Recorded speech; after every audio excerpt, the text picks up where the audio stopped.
मेरा नाम मुकेश है। मैं नेपाल के भैरहवा देवकोटा चौक के पास रहता हूँ, जहाँ मेरी मुकेश मोबाइल सर्विस नाम की एक दुकान है।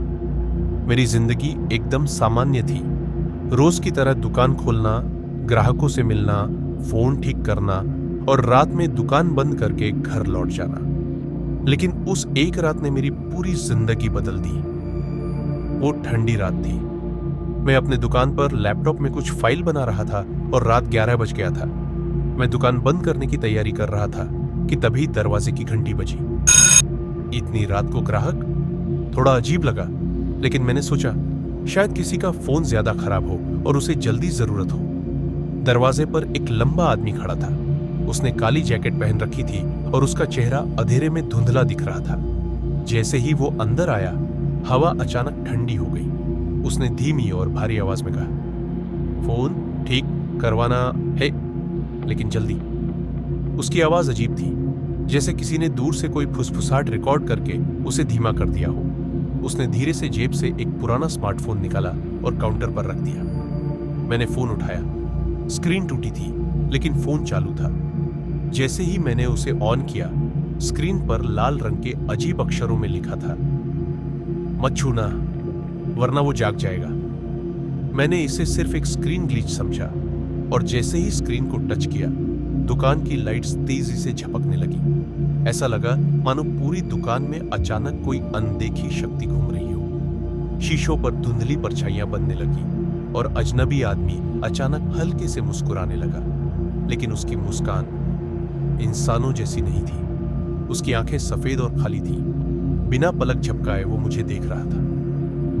अब तुम भी देख सकते हो, उसने बहुत धीमी लेकिन गहरी आवाज में कहा। और तभी फोन की स्क्रीन अचानक ब्लैकआउट हो गई। फिर उसमें एक वीडियो प्ले होने लगा। वीडियो में मैं खुद था, मेरी दुकान में, लेकिन मेरी आंखें सफेद थी, बिल्कुल उस अजनबी जैसी। मैंने डरकर फोन नीचे गिरा दिया और जैसे ही फोन जमीन से टकराया, सब कुछ अचानक शांत हो गया। मैंने घबराकर चारों ओर देखा। वो आदमी गायब हो चुका था और फोन भी। मुझे लगा शायद ये सिर्फ एक बुरा सपना था। मैंने अपनी आंखें बंद की, गहरी सांस ली और जल्दी से दुकान बंद करके घर चला गया। लेकिन असली डर तो अगली सुबह मेरा इंतजार कर रहा था। अगली सुबह जब मैंने दुकान खोली तो सब कुछ नॉर्मल था। मैं राहत की सांस लेने ही वाला था कि अचानक मेरी नजर काउंटर पर गई। वहां वही फोन रखा था। मैं पूरी तरह से कांप गया। फोन की स्क्रीन अपने आप चालू हुई और उस पर लाल रंग के शब्द चमकने लगे, अब अगला ग्राहक मैं हूं। और उसी पल दरवाजे की घंटी फिर से बजी। मैंने धीरे धीरे दरवाजे की ओर देखा।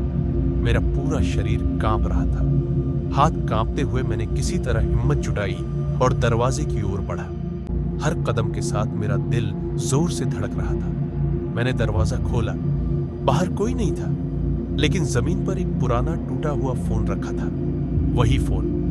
मैंने घबराकर दरवाजा बंद किया और कांपते हाथों से फोन उठाया। उसकी स्क्रीन अपने आप चालू हो गई। इस बार उसमें एक नया मैसेज था, अब बारी तुम्हारी है।